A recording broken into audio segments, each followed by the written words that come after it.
Hi, I'm Matthew Sadler. And I'm WIM Natasha Regan. Welcome to this video which continues our series in the Semi-Slav. In this video we are looking at an AlphaZero stockfish game from 2 years ago that has not previously been published. It's the Semi-Slav and the anti-Moscow Gambit. So white, which is AlphaZero, gives up a pawn, and then a bit later Stockfish grabs another pawn, and after that white sacrifices a piece in order to get closer to the black king. And black in return has queenside pawns that always look threatening. Now, this position is not unknown to theory, and in fact we're following no less than 48 correspondence games up to move number 16, is it, with black playing a stockfish move, queen c2, in all of those games. And we follow one of those games all the way up to move 32, where in the correspondence game players agreed a draw. Not AlphaZero. AlphaZero thought it had a slight edge in that position, and so plays a novelty by simply continuing the game. And AlphaZero comes up with quite an unexpected plan, moving the king, quiet move, which later opens a file for the rook and allows an unexpected pawn advance to give a lot of danger to the black king. It's a very exciting and highly theoretical game. Yeah, let's have a look at it. And this game sort of follows on from the previous video we did on Ali Stein's handling of the Semi-Slav. So do look at our previous video there if to get a if you're really interested in the Semi-Slav and the especially the sharp anti-Moscow Gambit. So how did this position turn up? Let's have a look at that. D4, D5, C4. So these were these were the moves specified for these games. Actually, I think they're moves that both AlphaZero and Stockfish were quite likely to come up with by themselves anyway. And here Stockfish played the Semi-Slav, and AlphaZero offered the Botvinnik system with 5 bishop g5. This is the very sharpest line. Now Stockfish played h6, the Moscow variation, and AlphaZero played the anti-Moscow Gambit, the very sharpest line in this variation. D takes c4, e4, g5, chasing the bishop away before white gets the chance to play e5. Bishop g3 and b5. And we discussed this in our previous video. There are plenty of moves in this position, but AlphaZero favoured well, a move that doesn't surprise you when you've seen quite a few of AlphaZero's games, but I think it was about the 5th most popular option at the time. H4, just attacking this exposed black queen side, a king side rather, and after G4, then knight E5. So what does black do here? Well, as we saw in the previous video, black plays normally Stockfish responded with knight bd7, which is a very subtle move actually, just attacking that move, knight on e5, and keeping that bishop on c8 open for to go maybe not only to b7 but also to go to a6. So for example, well, we saw yesterday that knight c6, queen b6, d5, bishop b7 turns out pretty well for black. That's just more or less a theoretical draw, and white could also try and take the pawn on g4 here, always a possibility. But here black gets quite a bit of counterplay with takes, and then the surprising move b4 and bishop a6. And yeah, being able to develop the bishop in one move to a6, it gives black counterplay with queen a5 and bishop b5, targeting this knight on a4. And white's also got to watch out for knight f6. Attacking the queen on g4 and discovering an attack on the d4 pawn. Because white's piece is a little bit all over the place there. So as we saw yesterday, AlphaZero preferred the move bishop e2, and well, we saw a fantastic AlphaZero game in the video yesterday. So, but in this game, Stockfish deviated once. It played the move bishop b7, which is actually more or less the main move in this position. And here AlphaZero changed tack, could have played bishop e2 and just transpose into the normal lines, but it played knight takes g4. And obviously that's exploiting the fact that Black's developed the bishop to b7 now, so this counterplay with b4, bishop a6 is not really going to happen.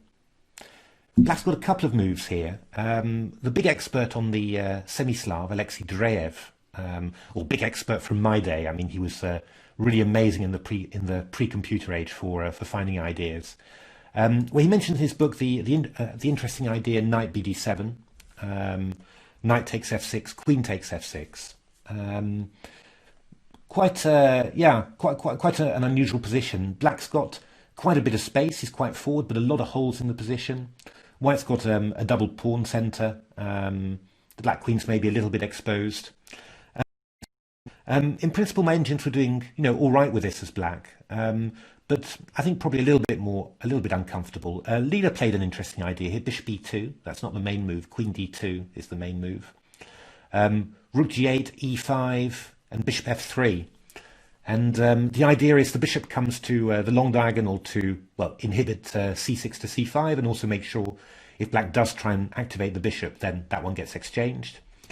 And so knight also coming to e4 at some point. Exactly. I mean, after these moves, the knight came into e4 and aiming for d6. Stockfish managed to hold it with some quite amazing tactics, but I do sort of feel that that White's for choice here, really.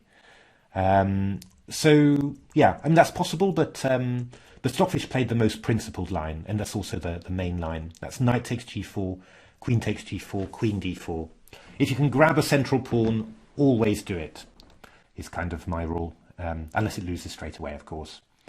In principle, the exchange of the g pawn for the d pawn is very good for black. But of course, it opens the d file, and White gains some tempi, and rook d1 is the first one. Black's got to decide where to put the queen. Got to watch out a little bit for a move like bishop e5. So I mean, if you put the queen back on here, bishop e5 will probably be very dangerous. That rook on h8 is going to get killed. I think rook h7, queen g8 is just horrific. So the queen tends to retreat to the king side. A few moves have been played. Queen g7 was the move that black players played first of all. It hasn't scored that well over the board. The key problem is that after queen f4, White's threatening queen c7. So black has to go knight a6 to prevent that. And then White carries on with bishop e2. And well, White's ready to play e5 and knight e4. Yeah, the black queen's slightly passive on g7. Knight's a little bit awkward on a6. In my engine games, black's doing all right, but I do feel that it's more pleasant for White to play this than black. Can just give the main line of one of my engine games: e5, queen h7, b4, knight d7, a3, bishop e7 castles, and bishop f3, knight e4 comes in. Yeah, I don't know. I mean, I'd rather be White in this position. But Stockfish played a move that I think was introduced by Vladimir Kramnik in Over the Board play. Plays the move queen f6. Quite provocative. The idea is if you play, well, White does play e5, so you gain a tempo on the queen like that, but the queen comes to f5. And it's attacking the queen, so forces the queen to move, fighting for the e4 square, trying to make it harder for White to play knight e4. And I suppose the queen's just a little bit more active on f5 than g7. On the other hand, it could be a target, but this pawn on c4, together with a pawn on b5 and c6, it is doing a great job of restricting this bishop on f1. So the bishop can't get out to d3 to attack the queen on f5, for example. Queen d4, little threat there. I'm sure you can see it. Queen d8, mate. Indeed. So bishop e7 is more or less the only move. And now White plays a4 here.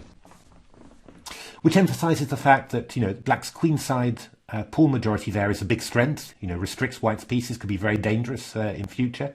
Well, it's certainly going to be dangerous in the game.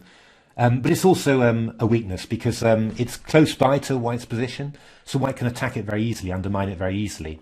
And of course, if that queenside majority disappears, then all the restriction on white's pieces disappears as well. Some quite complicated things to keep in the balance. I mean, the other thing about the queenside pawns is that they are also actually inhibiting black's pieces. So, for example, this pawn on c6 is stopping the bishop on b7 from being active. What does black want to do here? Well, black can't just hold the queenside pawns. I mean, something like a6 would be met by queen b6, which is extremely unpleasant. So black has to think, how on earth are you going to deal with this threat of a takes b5 and knight takes b5? And there's several ideas. I mean, black's ideal move in this position would be to play c5 and knight c6. But we've got queen d7 check there, which picks up a piece. So that's not possible. So in over the board play, king f8 has been quite a popular move.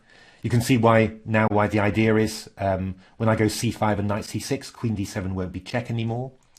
I saw castles played in one game recently, not at the top level, but by slightly weaker players.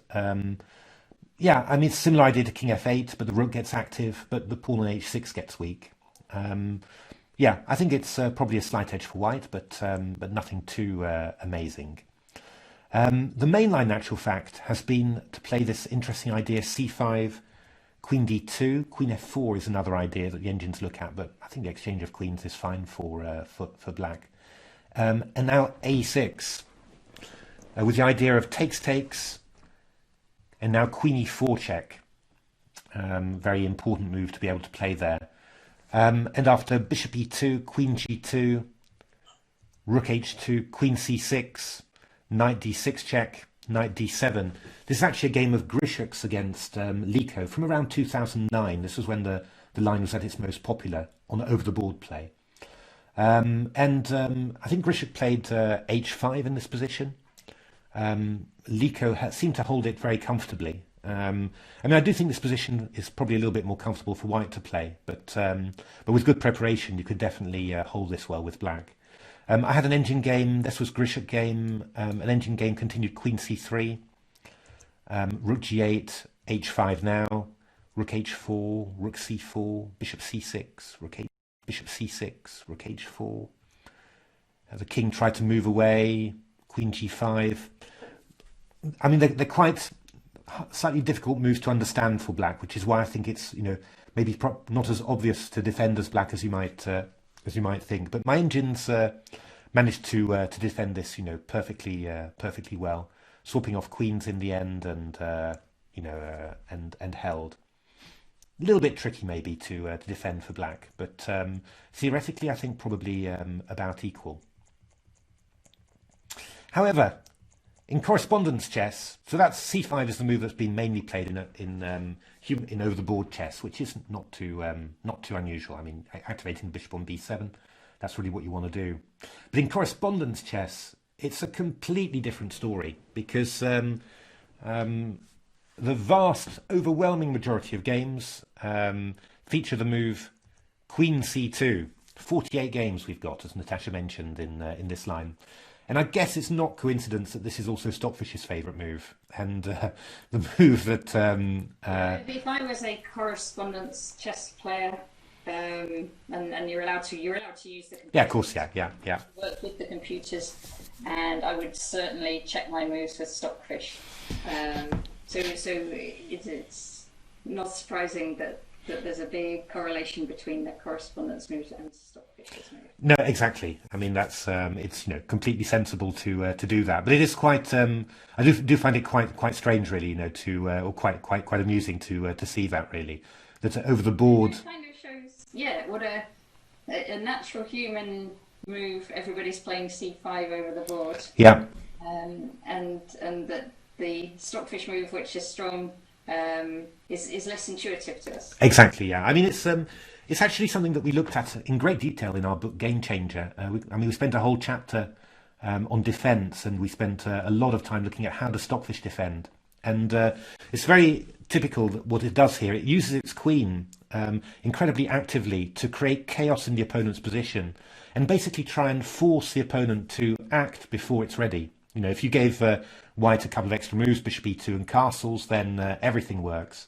But now still white's slightly undeveloped, king still in the centre, bishop still on f1, and black has a chance to create some chaos. And what is that chaos in actual fact? Black's, well, we're going to see the next move. Bishop e2, queen b2, grabbing a pawn. The thing is, right, if you're playing correspondence chess, you know you're going to have a chance to have a good think about the position and how to defend afterwards. So if you exactly, you're not on a knife edge of time trouble. No, that's right. That's right. I mean, these are the sort of lines you can play in correspondence, which is why, you know, correspondence is such an interesting part of chess, and why, you know, all the top players, you know, keep a very beady eye on what's happening in correspondence. And actually, one of the all-time greats of correspondence chess is a big TCC fan. He's got the handle Dragon Miss 66 and a former world correspondence champion. So yeah, so I don't know. No, I don't think he played this line. I didn't see him there in these games. But that's one of the nice things of following the TCC chat. You get a lot of insight from correspondence games because he knows all the stuff. But anyway, queen b2. What was the idea? The idea simply is to play b4. So, for example, if you castle, we'll play b4. Dragon Mist, by the way. Yeah, no, it's a good name. It's a good name. It's Plays the dragon. I don't know actually. So the idea is then if the knight moves from c3, we can exchange off queens. So you obviously don't want that. Now there's been a few different attempts. White's played a takes b5, c takes b5 and castles, I think. And after b4 you aim to play rook b1 at some stage. That's possible, but AlphaZero goes for something different, but that's been played before. Bishop h5. And just worth mentioning here that AlphaZero's evaluation around this point is about 71% expected score. But over the next 10-15 moves, its evaluation gradually decreases to about 55%, which is a lot closer to the 0.00 that all my engines are giving here. So yeah, quite interesting to see that. Obviously, this is very dangerous, but maybe not winning for white. b4, and now AlphaZero plays bishop takes f7.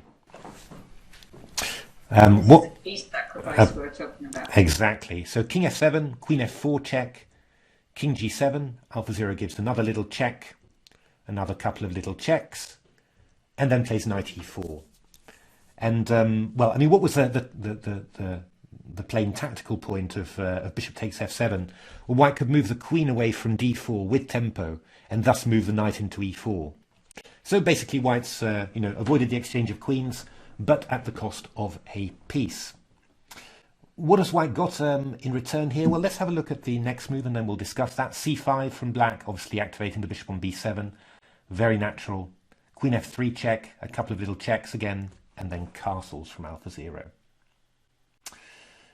Yeah, what does white have in this position? Well, I mean, obviously the black king's exposed. The early advance of the g-pawn and then this p-sacker to win the f-pawn has left the king somewhat missing pawn cover, although, there are some pieces around.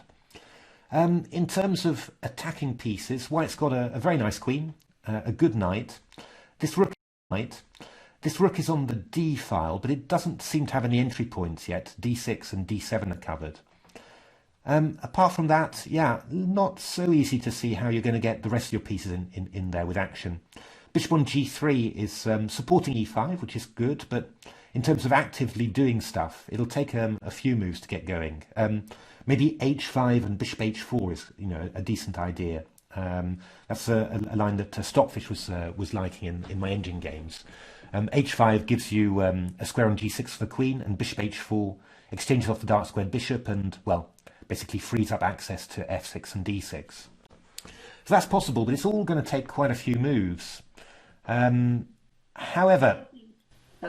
another thing we noticed about the black position is that the knight on b8 and the rook at a8 are still not developed, and the black knight can't come to d7 because the rook's covering it. And if it were to try to go to c6, the white rook can then come into d7, attacking that bishop on b7. And the sort of interesting thing about this isn't the first AlphaZero game where we've seen this set up, that knight and rook are not able to move. And there was this very, very famous AlphaZero game, one of the first 10 AlphaZero games to be published, where it'll be the very famous one where white plays queen h1.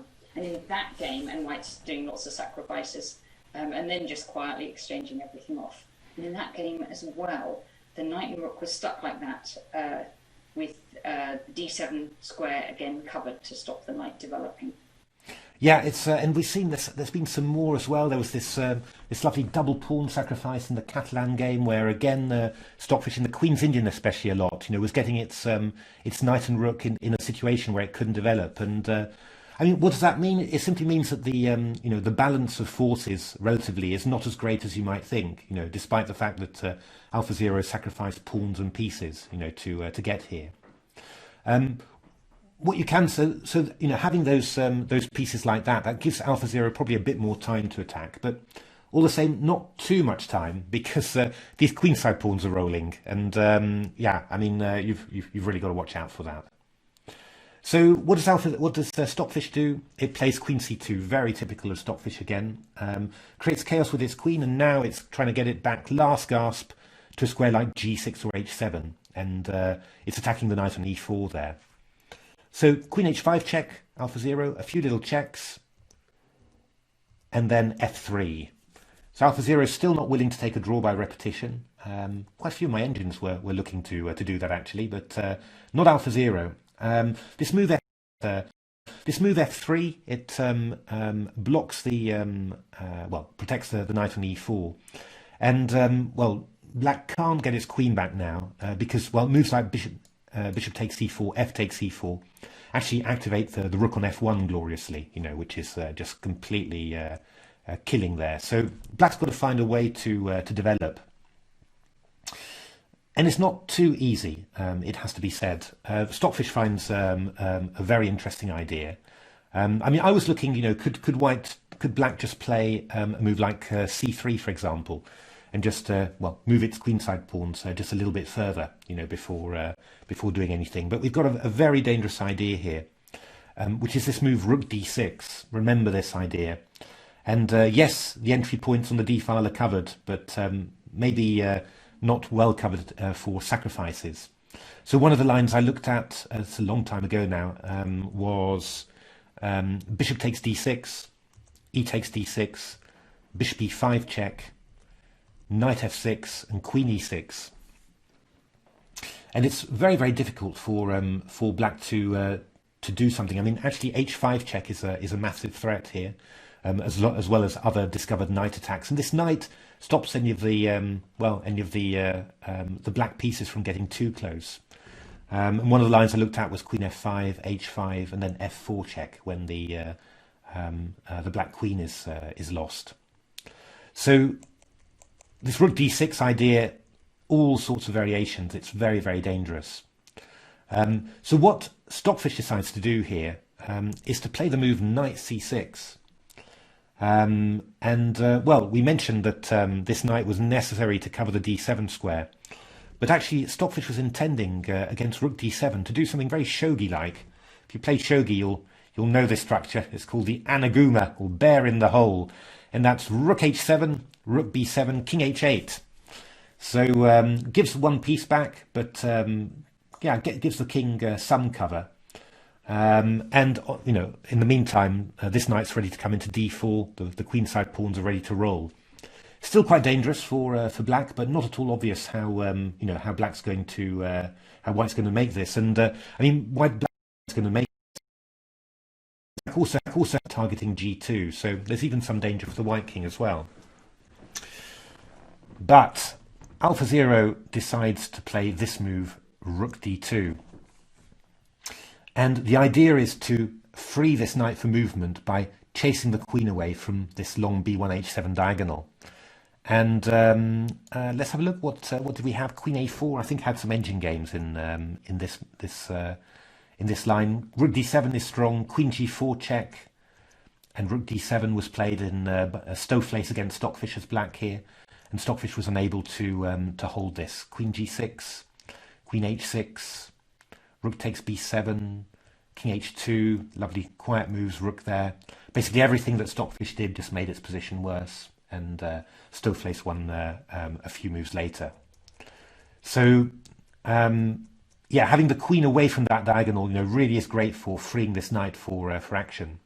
So Stockfish played a quite unexpected move. Well, for me anyway, it's just the sort of thing where you just sort of say, oh God, it played queen takes d2. And the funny thing about it is that the evaluation of neither machine changes. It's just, yeah, this is normal. Queen takes d2. Give up the queen for a rook. So, but in actual fact, this is where the novelty starts, really, because after rook d2, a correspondence game was agreed drawn. And of course, if you follow the engine's evaluation, then obviously it's pointing out 0.00, and a draw by repetition. But AlphaZero still finds some. I bet they must have spent hours and hours. Could be. Well, the engine says 0-0. Let's get our lives back and call this game a draw. It could be, but it's funny that many more hours on this. Yeah, a correspondence game in 2019 ending in a draw, but unbeknown to them, what had happened already in 2018. It's quite nice. So takes and knight d4 was Stockfish's idea. And what's the point of this? Well, okay, you were a piece up before, and a pawn as well. So, giving up the queen for a rook, that the material balance is not too bad. The other thing is you've got this great knight on d4 that's holding the whole position together, and you've still got your queenside pawns, and actually the white queen is a little bit awkward there on h5. It doesn't actually have too many squares, so one does actually have to be a bit careful. Now, in some of my engine games, they played the very natural knight takes c4, which I think would be probably my choice in a game, simply to get rid of one of those dangerous queenside pawns and put the knight on a decent outpost. But in my engine games, this wasn't turning out amazingly for white at all. Rook f8, knight e3, b3. This move knight e3 was played to stop black from playing rook f5, embarrassing the white queen. And here, Stoneface, I think it was Stoneface with white here, played rook d1, check, happened, gf3, bishop f3 is rather unpleasant for the white queen. So white played king h1, knight d4, and then just gave a draw by perpetual with this. So it seems like basically enough to make up for that queen sacrifice. Yeah, I mean, I think it's just the white queen's awkward, and the black pieces are active. I mean, the black king still feels already a piece up. Exactly. That's right. Yeah. I mean, I don't know. I mean, I would. It wouldn't be natural, certainly not natural to me to just say, "Oh, yeah, this is fine for black." I mean, yeah, this is fine for black. I mean, I absolutely admit this, but yeah. White, if you've got the choice. Yeah, but it looks like this is not actually too dangerous for black. Looking at the results of my engine games, which were basically white taking draws by repetition very quickly. But AlphaZero is always attacking. It has no fear. And actually plays this interesting move, bishop f2. I mean, we mentioned before that bishop on g3 was not doing a great deal. So AlphaZero is going to exchange that for this great knight on d4, which is helping to keep together black's position. And I remember right, the evaluation, AlphaZero's evaluation was about 55% at this point. Yeah, around that. I think it dropped. Its lowest it dropped to was 52% in the end. But obviously, yeah. I mean, that's basically. Very even Stevens, that one, yeah. So let's keep going. Exactly, that's right. So bishop d5, protecting the pawn on c4 now, so that opportunity is gone. Takes, gave a little check. I think Stockfish was taking on d4 in my engine games, but AlphaZero carries on, and then plays the move knight e4.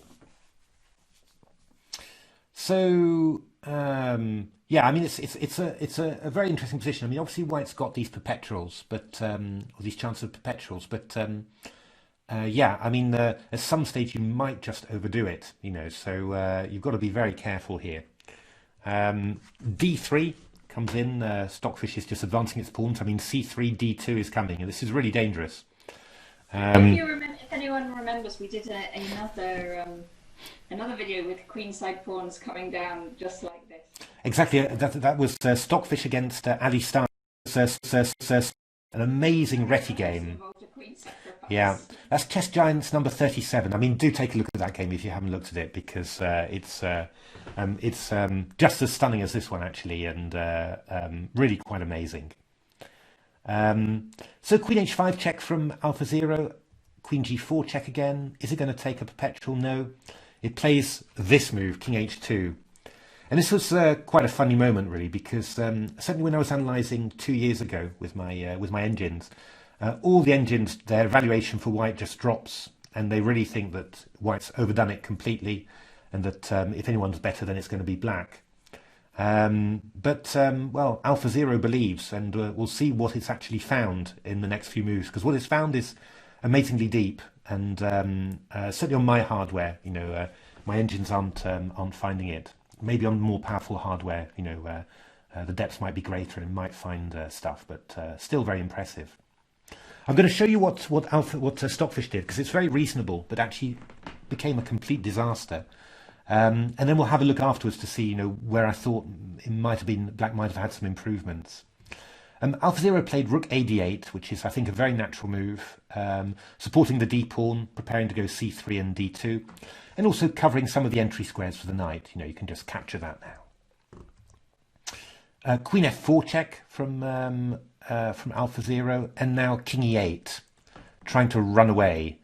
King G7 is a little bit awkward. You go knight and well, white's also got this idea of going knight takes d5 when the c4 pawn is weak, and this king's rather awkward. Knight h5 check is another awkward threat for black. Well, actually a very serious mating threat. So basically all of my engines wanted to play king e8 and run away like that. And then knight f6 check, and then black's forced to take this knight on f6. So what is this position? Well, I mean, AlphaZero has actually managed to create some threats here, because, you know, by getting this pawn on f6 promoted, it's well, attacking the pawns on the squares on e7 and g7, and well, one big threat is queen c7, and the other slightly unexpected thing is that it's actually slowed down black's queenside play, because, for example, if you play a move like c3. Queen b4 not only threatens the c3 pawn, but also threatens a mate on e7. So it's kind of a move that's accelerating white's kingside play and slowing down black's queenside play. So, you know, quite useful from that point of view. And now Stockfish played king f7, and I think probably if you're talking about a losing move, then it's probably that one.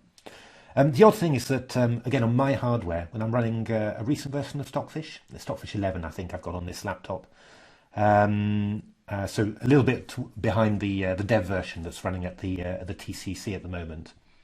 This is also the first move that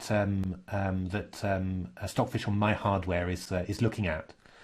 I mean, it's a very natural move. The idea is simply, it's a typical Stockfish move, you know, sort of fearless, I think. White was threatening to go queen c7, make use of that pawn.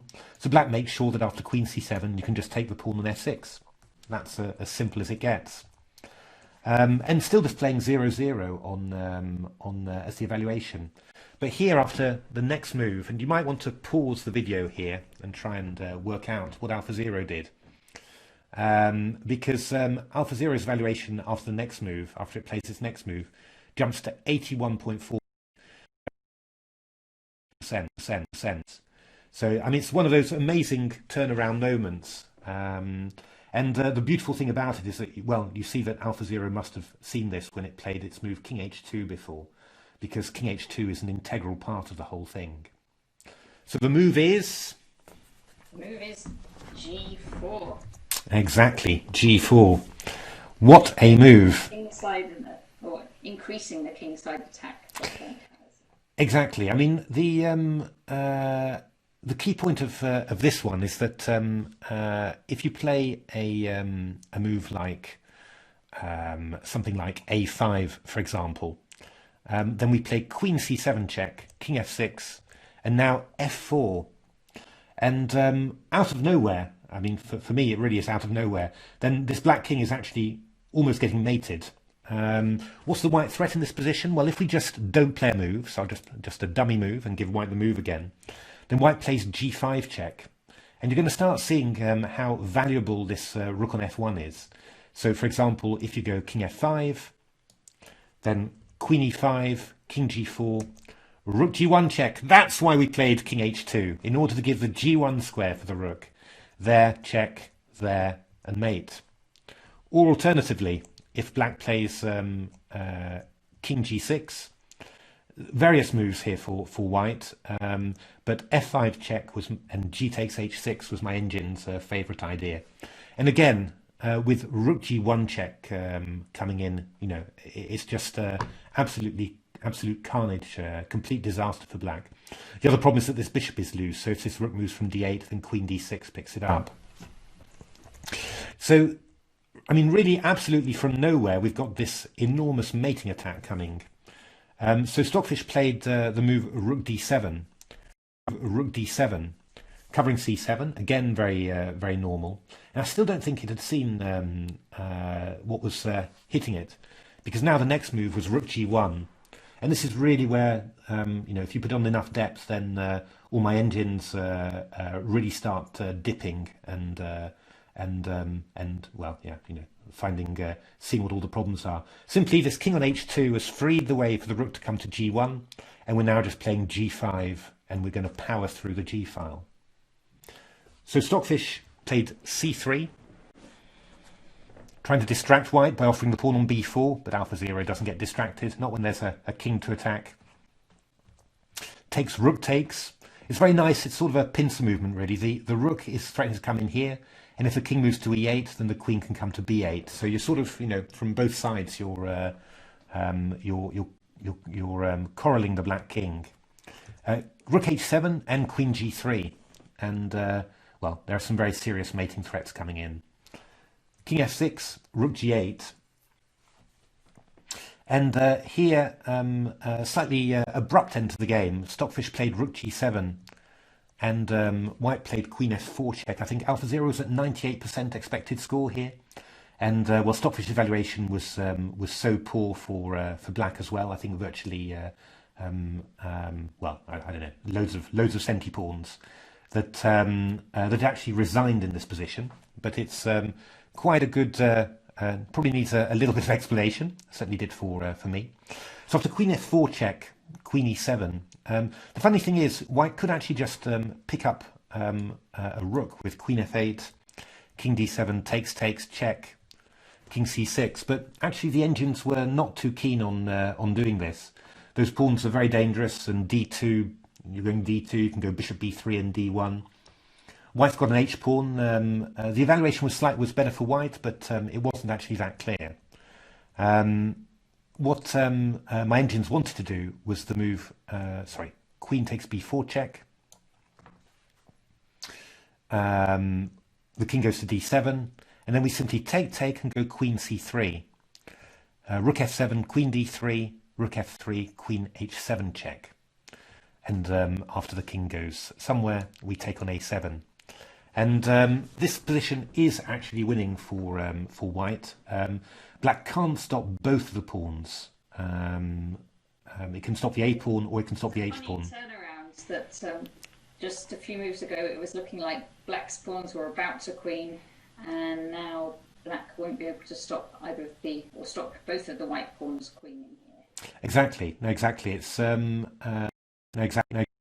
And the key point about it is that if you end up with king, pawn on e6 and rook on f3 against the white king and queen, so say you manage to exchange off the bishop for both those pawns, that ending is a table-based win in actual fact. Pretty much any position where the black pawn is not on the third rank, and certainly in the centre is always a win, because white's queen can get behind and you can always force the black king forward and force the pawn forward. So that's actually a table-based win. But I would have preferred a nice mating attack really, but it's just a win on material there. But I promised I'd have a look at, where did black go wrong and how might black have defended that better, because, I don't believe that this position that this position here is winning, or probably, maybe a few of the later ones. It's just this, incredible idea from AlphaZero, started with this move King H2, that just proved too deep, even for those calculating monsters to find. I like the move Rook HF8, which actually, when you put Komodo on for long enough, that is its favourite move as well, which is quite interesting. What's the idea? There was an engine game that continued H5, King E8, Queen G6, King D7. The idea is simply, it doesn't matter, give up anything you want. Just get your king safe and then start moving those queenside pawns. This was Stockfish against Stowflace. You always expect craziness from Stowflace, and we certainly got it here. I'll just play some more moves just so that you can... This is a strategic idea you had written in your book in 1997, your book on the Semi-Slav, about getting your king behind the pawns. Yeah, no, I've noticed that in a lot of Botvinnik systems, which are quite similar to this, of course, that the queenside pawns are often advancing, and often instead of having you often castle queenside in those lines, but instead of leaving your king on C8, with a big gap in between the pawns and the king, it was often the best to move up the king right behind them. And you're often better protected that way than if you were far away from your pawn cover. And I think I'm right in saying that Vladimir Kramnik, obviously former world champion, but big expert in this line, he said, "Oh, that's a nice point," I think he said to me. So that was I was very, very, very happy with that. Always nice when you find general rules in such crazy positions. But this is quite similar as well. And you'll see what Stowflace does with its king. So it certainly supports them. I mean, this is completely unfathomable to humans, of course. I mean, I can't even begin to tell you what's happening in this position. But in the end, Stockfish's evaluation was at 0-0-0.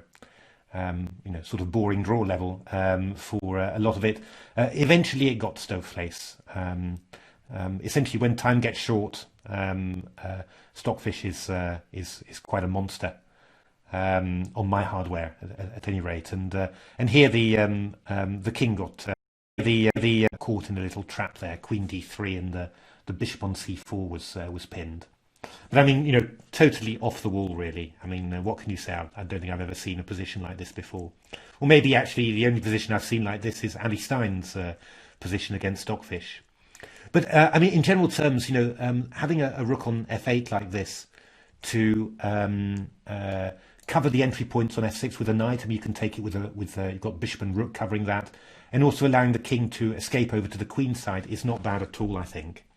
A similar idea was the line that Stowflace came up with after rook d8, which was queen f4 takes, and then king d7 in this position. So don't put the king on the king side, move it to the queen side. And again, this was completely unfathomable. King c6 was what Stowflace was playing. G4, e5 to get the rooks active, and then get the pawns active, and go c3. And here you're attacking the king side with rook e3 and rook e8. And Lord knows what's happening here. I think Stowflace managed to draw a few of these, but it's just completely crazy. Pass pawns all over the place. But in general, and maybe the final idea, the idea that I came up with, which was to play rook h7, covering the second rank, but trying to do it without bringing the king closer to the pawn. So trying to keep the king, out of the danger area. Again, more craziness happened here. G4. And then g5, and on we go with the pawns. F7, and we get another example of these positions where You can have a queen and rook against a bishop and pawns, but this is apparently equal. One of the black pawns is queening either c1 or d1, and well, after that you've still got some more passed pawns to worry white with. So yeah, again, unfathomable for a human at the end there, but I mean, the general point that